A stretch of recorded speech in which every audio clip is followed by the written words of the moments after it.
ओम नमः शिवाय।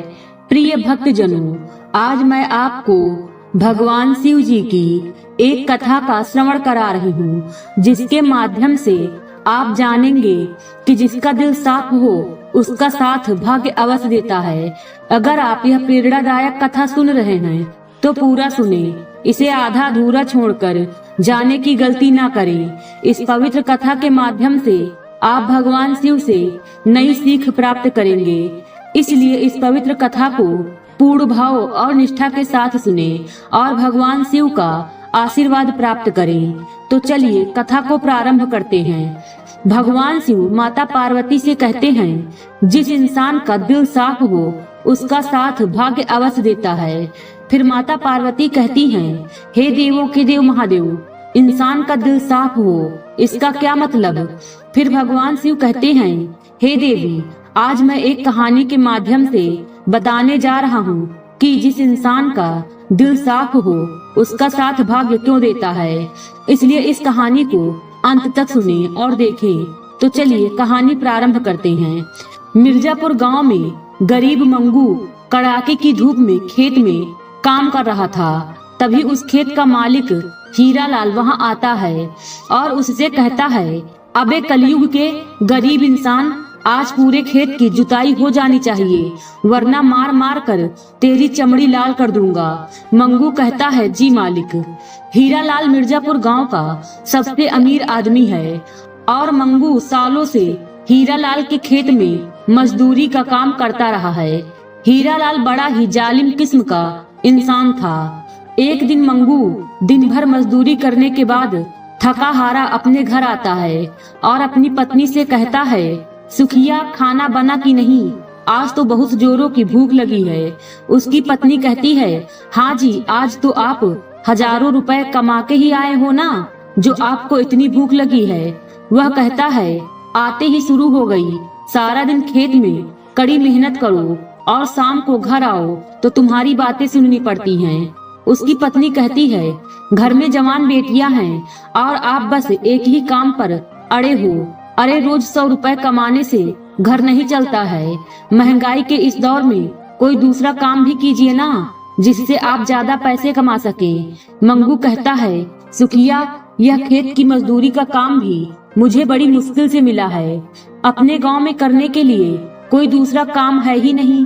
सुखिया कहती है, अगर मुझे पता होता कि आपसे शादी करने के बाद मुझे जीवन में इतनी मुश्किलें झेलनी पड़ेंगी तो मैं कभी आप जैसे इंसान से शादी नहीं करती। अरे यह भी कोई जीवन है? न पहनने के लिए ढंग के कपड़े हैं, न खाने के लिए अच्छा खाना है और न ही जीवन में कोई खुशी है। बस हर समय मायूसी और गरीबी की बातें सुनकर मंगू और उनकी बेटियां उदास हो जाती हैं। मंगू अपने परिवार के साथ अपने छोटे से घर में बहुत गरीबी में जीवन बिता रहा था। मंगू जिस हीरालाल के खेत में काम करता था वह उसे रोज के सिर्फ 100 रुपए ही देता था। इतनी कम आमदनी में मंगू और उसके परिवार को गुजारा करने में काफी मुश्किलें होती थी। एक दिन मंगू खेत में एक पेड़ के नीचे आकर बैठ गया और सोच रहा था, पता नहीं यह हीरालाल मेरी पगार कब बढ़ाएगा। तभी सामने का पेड़ अचानक जोर जोर से हिलने लगा। मंगू कहने लगा, अरे यह पेड़ इतना क्यों हिल रहा है? तभी उस पेड़ से एक आदमी निकला। वह कह रहा था, मेरी कमर, अरे बाप रे। तभी मंगू बोला, अरे उठो उठो भाई, तुम इस पेड़ के अंदर से कैसे निकले? तभी वह आदमी कहता है, यह पेड़ कोई मामूली पेड़ नहीं है, यह पेड़ एक श्रापित दुनिया में जाने का रास्ता है। तब मंगू बोला, क्या श्रापित दुनिया में जाने का रास्ता? क्या मतलब? तब वह आदमी कहता है, अरे इस पेड़ के अंदर एक श्रापित दुनिया है। इस दुनिया में अगर कोई नेक इंसान जाएगा तो उसका भाग्य चमक जाएगा और जो नेक इंसान नहीं है वो मेरी तरह बाहर फेंक दिया जाएगा। इतना कहकर वह आदमी वहां से चला जाता है। मंगू सोचता है, ऐसा कैसे हो सकता है? इस पेड़ के अंदर एक और दुनिया है। मंगू हैरत भरी निगाहों से उस पेड़ की ओर देखता है।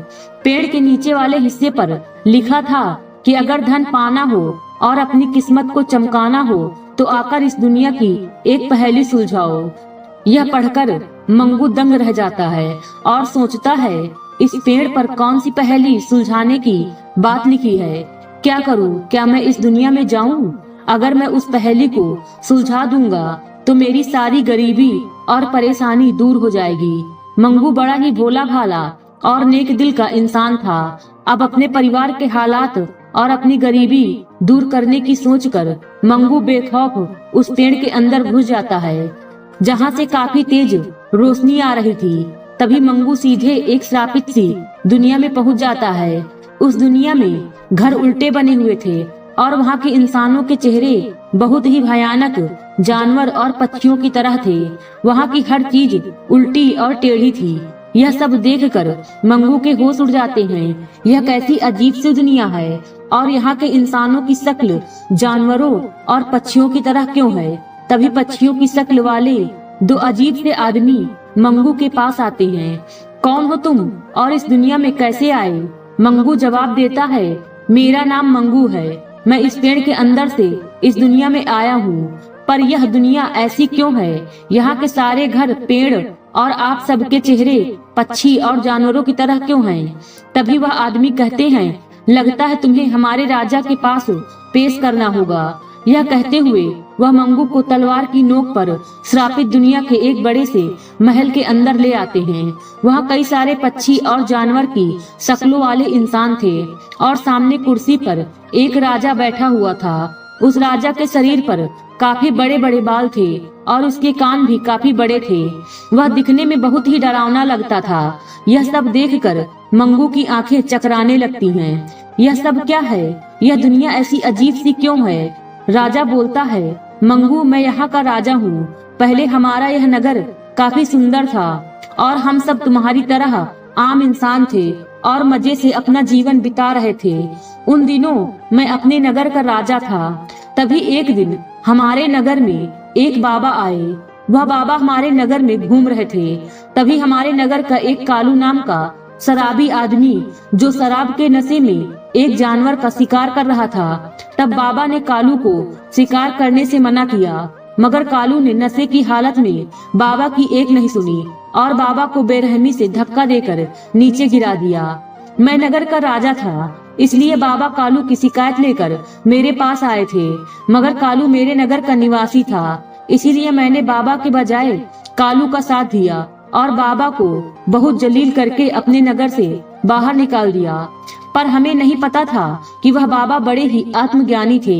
उन्होंने क्रोधित होकर जाते जाते हमारे गांव और मुझे ऐसा श्राप दिया कि श्राप से हमारे नगर के सभी इंसान ऐसे बन गए और हमारा यह नगर एक श्रापित दुनिया बन गया। यह सारी बात सुनकर मंगू के होश उड़ जाते हैं और वह कहता है, आपने उन बाबा के साथ बहुत ही नाइंसाफी की थी, पर इस श्रापित दुनिया और यहाँ के लोगों को ठीक करने का कोई तो रास्ता होगा ना। तब वह राजा कहता है, एक रास्ता है और उसी रास्ते पर हम सालों से कोशिशें करते आ रहे हैं। अब इस दुनिया से हमें एक ऐसा ही इंसान बाहर निकाल सकता है जो दिल का बहुत नेक हो और जिसका दिल साफ हो। सामने एक बोलने वाला पीपल का पेड़ है। वह पेड़ 3 सवाल पूछेगा। अगर कोई इंसान उन सवालों के सही जवाब दे देगा तो हमारा यह नगर पहले की तरह हो जाएगा और हम सब पहले की तरह आम इंसान बन जाएंगे। फिर राजा कहता है, उन सवालों का जवाब देने की बहुत से लोगों ने कोशिश की, पर आज तक कोई भी उन सवालों के सही जवाब नहीं दे पाया। अगर कोई एक भी सवाल का जवाब गलत दे देता है तो वह वापस उसी दुनिया में चला जाएगा जहाँ से वह आया था। यह सुनकर मंगू दंग रह जाता है और कहता है, राजा जी मैं उन सवालों के जवाब दूंगा। फिर मंगू उस विशाल पीपल के पेड़ के पास आता है और कहता है, हे वृक्ष देवता, मेरा नाम मंगू है। मैं एक नेक काम करने के इरादे से आपके पास आया हूँ। कृपया आप मेरी सहायता कीजिए। तब पीपल का पेड़ कहता है, मंगू मेरा पहला सवाल एक हत्यारे के बारे में है, जिसे हत्या करने के जुर्म में मौत की सजा सुनाई गई है। एक दिन उस हत्यारे को कैद खाने से बाहर लाया जाता है और उसे जेल के 3 बंद कमरे दिखाए जाते हैं। उसे बताया जाता है कि उन तीनों कमरों में से एक कमरे में धधकती हुई आग है, दूसरे कमरे में कई सारे जहरीले सांप हैं और तीसरे कमरे में 3 साल से भूखे 4 शेर हैं। अब उसे किसी एक कमरे में जाना होगा वह पीपल का पेड़ कहता है, तो बताओ मंगू, उस हत्यारे को किस कमरे में जाना चाहिए जहां उसकी जान बच जाए। इस अजीब से सवाल को सुनकर मंगू और सारे लोग दंग रह जाते हैं और कहते हैं, यह तो बहुत ही कठिन सवाल है। तब मंगू कहता है, कठिन है मगर नामुमकिन नहीं है। मंगू सोचने लगता है, पहले कमरे में आग है, दूसरे कमरे में जहरीले सांप और तीसरे कमरे में 3 साल से भूखे 4 शेर हैं। क्या शेर 3 साल तक भूखे रह सकते हैं? यह कैसे संभव है? अगर वह शेर 3 साल से भूखे हैं तो वह अब तक जिंदा नहीं रह सकते, वह अवश्य मर चुके होंगे। इसका मतलब इस प्रश्न का सही जवाब कमरा नंबर 3 है। वह कहता है, वृक्ष देवता, इस प्रश्न का जवाब है कमरा नंबर 3। हत्यारा कमरा नंबर 3 में जाएगा क्योंकि 3 साल से भूखे शेर अब तक मर चुके होंगे। उस हत्यारे की जान कमरा नंबर 3 में जाकर बच जाएगी। पेड़ कहता है, सही जवाब मंगू, तुमने पहला पड़ाव पार कर लिया है। यह सुनकर सब बहुत खुश होते हैं और कहते हैं, अरे वाह मंगू, तुमने पहला जवाब तो सही दे दिया। तब पीपल का पेड़ कहता है, अब दूसरा सवाल सुनो मंगू। 2 जुड़वा बच्चों का जन्म मई में हुआ था पर उनके जन्मदिन जून में है, यह कैसे संभव है? तभी वहाँ खड़े लोग कहते हैं, अरे बाप रे, यह तो काफी मुश्किल सवाल है। यह कैसा सवाल है? मई में जन्म हुआ और जून में जन्मदिन है, यह तो काफी अजीब सा सवाल है। इसका जवाब क्या होगा? मंगू परेशान होकर सोचने लगता है, अगर मई में जन्म हुआ है तो जून में जन्मदिन कैसे हो सकता है? क्या है यह पहेली? मुझे यह पहेली सुलझानी ही होगी। मंगू ने अपने दिमाग पर जोर लगाया और अचानक से उसके दिमाग की घंटी बज गई। मई मई, अरे मई तो हमारे पास वाले गांव का नाम है। इसका मतलब बच्चे मई गांव में पैदा हुए और उनका जन्म जून महीने में हुआ है। वह कहता है, वृक्ष देवता, इस प्रश्न का सही जवाब है वह जुड़वा बच्चे मई महीने में नहीं, मई नाम के गांव में पैदा हुए हैं और उनका जन्मदिन जून महीने में आता है। पेड़ कहता है, सही जवाब मंगू। तभी सब लोग कहते हैं, वाह वाह, तुम तो बहुत बुद्धिमान हो। लगता है मंगू हमें इस श्रापित दुनिया से बाहर निकाल ही देगा। मंगू, तुम महान हो। तभी पेड़ कहता है, अब तीसरा और आखिरी सवाल। अगर तुम इस सवाल का जवाब गलत दोगे तो तुम्हें इस दुनिया से हमेशा के लिए तुम्हारी दुनिया में भेज दिया जाएगा और यहाँ के लोग जैसे हैं वैसे ही रहेंगे। यह सुनकर सब घबरा जाते हैं और कहते हैं, मंगू, हम सबकी उम्मीदें तुमसे जुड़ी हुई हैं, कृपया जवाब ध्यान से देना। तब मंगू कहता है, महादेव ने चाहा तो सब ठीक होगा, आप चिंता मत करिए। तब पेड़ कहता है, क्या तुम तैयार हो मंगू? मंगू ने कहा, हाँ मैं तैयार हूँ वृक्ष देवता। तब पेड़ कहता है, तो सुनो, यह है मेरा तीसरा सवाल।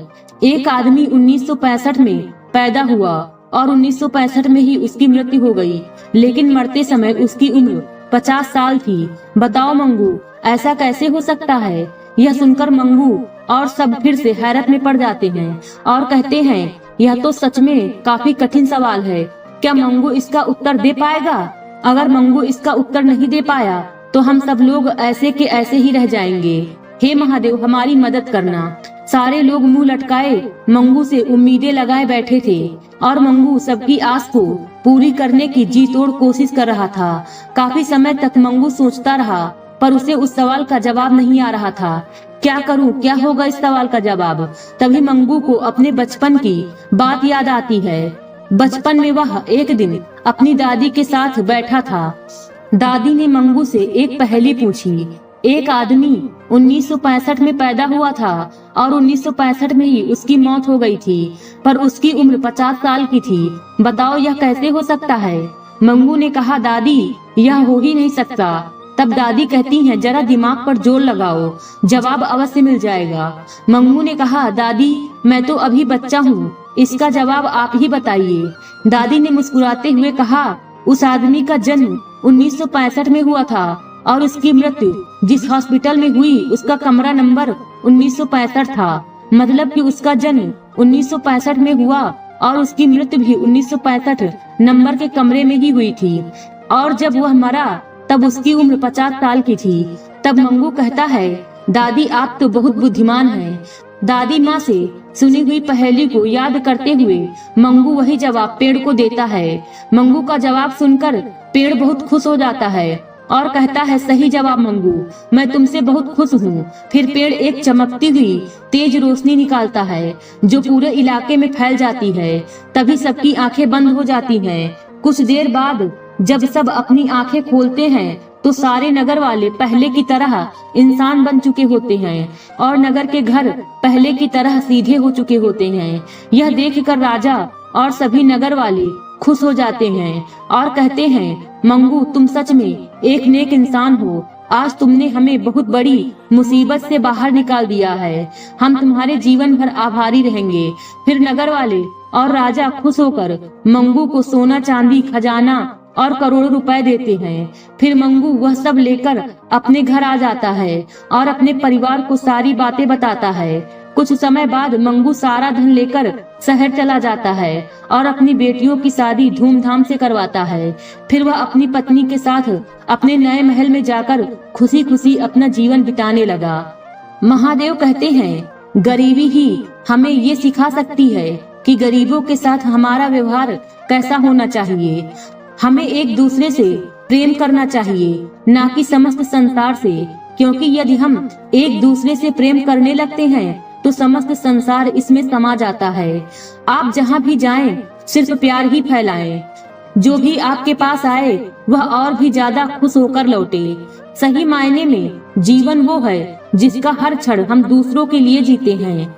जरूरी नहीं कि सुंदर लोग हमेशा अच्छे हों, लेकिन अच्छे लोग हमेशा सुंदर होते हैं। अपना जीवन हमेशा सरलता पूर्वक जियो, ताकि दूसरे भी आपकी तरह सरल जीवन जी सकें।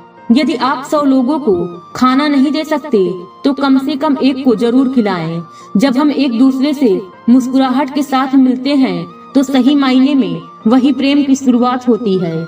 ईश्वर कभी यह अपेक्षा नहीं करता कि हम सफल हों, वो तो सिर्फ इतना ही चाहते हैं कि हम प्रयास करें। दान देते समय हमेशा उसके अंदर प्रेम का भाव अवश्य सम्मिलित करें, क्योंकि लेने वाला दान को नहीं, आपके प्रेम को देखता है। जो लोग अपने भविष्य की चिंता नहीं करते वे लोग अपने आज को बर्बाद कर रहे हैं। आप अपनी जिंदगी में प्यार फैलाने के लिए क्या कर सकते हैं? तो एक उपाय है, घर जाइए और अपने परिवार से प्यार कीजिए। प्रेम की शुरुआत हमेशा अपने घर से करें, उसके बाद अपने दोस्तों से। सिर्फ खुद के लिए जिया गया जीवन कोई जीवन नहीं होता। आपकी मुस्कुराहट ही दूसरों के प्रति शांति का प्रतीक बनती है। हमारे जीवन में कुछ लोग एक आशीर्वाद की तरह आते हैं और कुछ लोग सबक बनकर।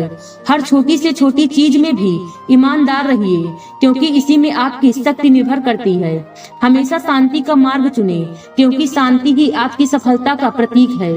एक मनुष्य को रोटी से अधिक अपने सम्मान की भूख होती है। जख्म भरने वाले हाथ प्रार्थना करने वाले होंठ से कहीं ज्यादा पवित्र हैं। इतना कहकर महादेव कथा को समाप्त करते हैं। आज की वीडियो में बस इतना ही। उम्मीद है वीडियो पसंद आई होगी।